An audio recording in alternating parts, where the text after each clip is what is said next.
Olá, eu sou o Léo Souza e esse é o nosso curso online de análise de espetáculos e estética teatral.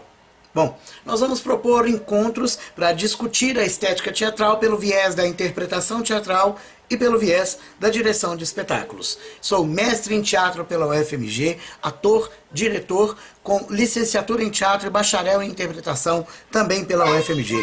Eu sou diretor artístico da Itinerante Companhia de Teatro e também sou professor da Oficina Itinerante. Além disso, eu também dou aula de teatro e de arte na Escola Pública Estadual e sou vice-diretor da Escola Estadual Padre Luiz Furrenburg. Então, vem com a gente. Se você quiser participar das nossas atividades presenciais, entre em contato com a gente através do telefone 37 999 57 0047 ou dos Instagrams Léo Souza Professor e Oficina Itinerante. Então, antes de a gente começar, você, por favor, se inscreva no nosso canal, ative as notificações e deixe seu comentário no final desse vídeo sobre as suas dúvidas. Por favor, não esqueça também de dar o like nesse vídeo, porque isso ajuda muito, tanto o nosso trabalho aqui no canal, quanto o nosso trabalho presencial. Então, sem mais delongas, nós vamos à nossa primeira aula. Mas antes disso, vamos à chamada da itinerante.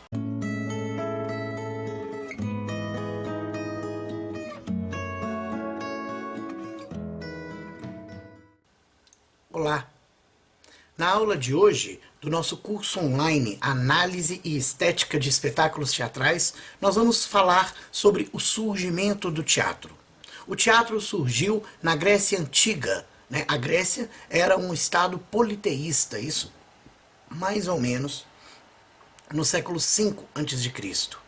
A Grécia acreditava em muitos deuses e muitos semideuses. Entre esses muitos deuses e semideuses, existia um de nome Dionísio. Dionísio era considerado o deus da uva. E se era deus da uva, também era o deus do vinho. E se era deus do vinho, também era o deus das festas e das bebedeiras e das grandes dionisíacas. As grandes dionisíacas eram festas feitas em honra ao deus Dionísio para agradecer a colheita das uvas. Para isso, então, eles decidiram colocar Dionísio como o nosso deus do teatro. Mas como é que isso começou? Assim, eles faziam festas de nomes grandes dionisíacas ou bacanal. Por quê? Porque Dionísio também pode ser chamado, segundo a mitologia romana, de Baco. Então eles faziam as grandes dionisíacas ou os bacanais em honra ao deus Dionísio. Nesses bacanais, eles ofertavam em sacrifício bodes, e aí faziam máscaras com as cabeças desses bodes, vestiam as máscaras e se dividiam em dois coros. Um coro cantava de cá, outro coro cantava de cá. Um coro cantava de cá, o outro coro respondia de cá. E assim iam durando vários dias essas grandes dionisíacas. Um dia, um cara chamado Téspis resolveu entrar nessa grande dionisíaca em cima da sua carroça. O Téspis tinha uma carroça, então o Téspis já estava bêbado, porque ele era um bêbado profissional, e aí, bebendo vinho e com a máscara do bode, ele resolveu subir em cima da sua carroça e pela primeira vez ele falou: "Oh, presta atenção, é o seguinte, agora eu vou falar sozinho para o coro." Então, de cima da sua carroça e falando sozinho para o coro, ele cria assim um movimento onde as pessoas simplesmente ouviam as suas histórias e ele contava as histórias. As pessoas gostaram muito daquilo. E aí, à medida que os dias iam passando durante as festas das grandes dionisíacas, que duravam em média uns 40, 50 dias, tô brincando, mas era uma festa muito grande assim. As pessoas resolveram então fazer o seguinte: eles convidavam uns aos outros para ir lá naquele lugar para ver o Dionísio. Ou vamos lá naquele lugar que a gente vai para ver o Dionísio. E aí chamavam mais uma pessoa e aí foram juntando multidões para assistir essas apresentações do Dionísio, né?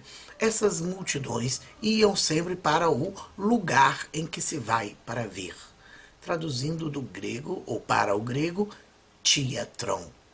Assim, senhoras e senhores, surge o teatro como linguagem, que é basicamente o seguinte: um grupo de pessoas, que são chamados atores, contando uma história ou representando essa história em tempo real para uma plateia assistir.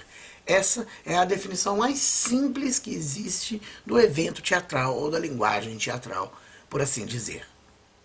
As pessoas gostaram demais da história do Dionísio. Gostaram muito das histórias do Dionísio. E começaram a assistir aquilo todos os dias. E aí o teatro foi virando uma espécie de linguagem que as pessoas entendiam mais facilmente os recados.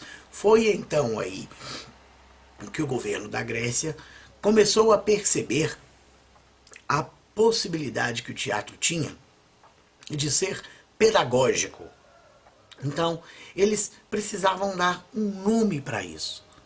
Como essa história toda começou a partir das grandes dionisíacas, que eram festas em honra ao deus Dionísio, e como as pessoas gostavam muito dessas manifestações artísticas, eles resolveram dar para esse movimento o nome de Canto do Bode. Por quê? Porque começou com as pessoas vestidas de bode, com um coro cantando, outro coro respondendo, né? Canto do Bode, em grego, a gente chama de bode, canto, tragos, oidé. Bode, tragos, canto, oidé. Do canto do bode surge a palavra tragos oidé, que traduzindo para o português, tragédia. Mas a tragédia era um tipo de teatro muito específico, era uma história muito específica. Então, os gregos vão considerar a tragédia como uma ação de caráter elevado, que quer dizer uma história que só gente importante podia dizer. Né? Só gente importante podia estar nessa história. Só podia ser histórias de deuses ou de imperadores. Uma ação de caráter elevado, onde o protagonista, o herói trágico, né, ele não pode ser nem excessivamente bom e nem excessivamente mau. Ele tem que cometer um erro trágico e ele vai pagar por esse erro. Às vezes até com a própria vida. Todo mundo gostou demais daquilo. Mas o governador não gostou. Então o governador chegou perto do Tespes e disse: Tespes, nós vamos ser obrigados a te prender. Ele, mas por quê? Eu falei, não, porque você está contando umas verdades pro povo, você está inventando umas histórias aí, e a gente não está gostando das histórias que você está inventando. Ele falou, não, eu não inventei nada. Ele falou, inventou, a gente sabe que você estava lá com a máscara, estava bêbado, chapadão, né, e você começou a falar um monte de coisa pro coro, fingindo que era Dionísio, né, que é o nosso deus do vinho. Aí ele falou, não, mas você não está entendendo, aquilo não era eu, aquilo era uma outra pessoa, uma outra persona, porque quando eu bebo demais e quando eu coloco a máscara, encarna uma pessoa dentro de mim. E é essa persona que age no meu nome.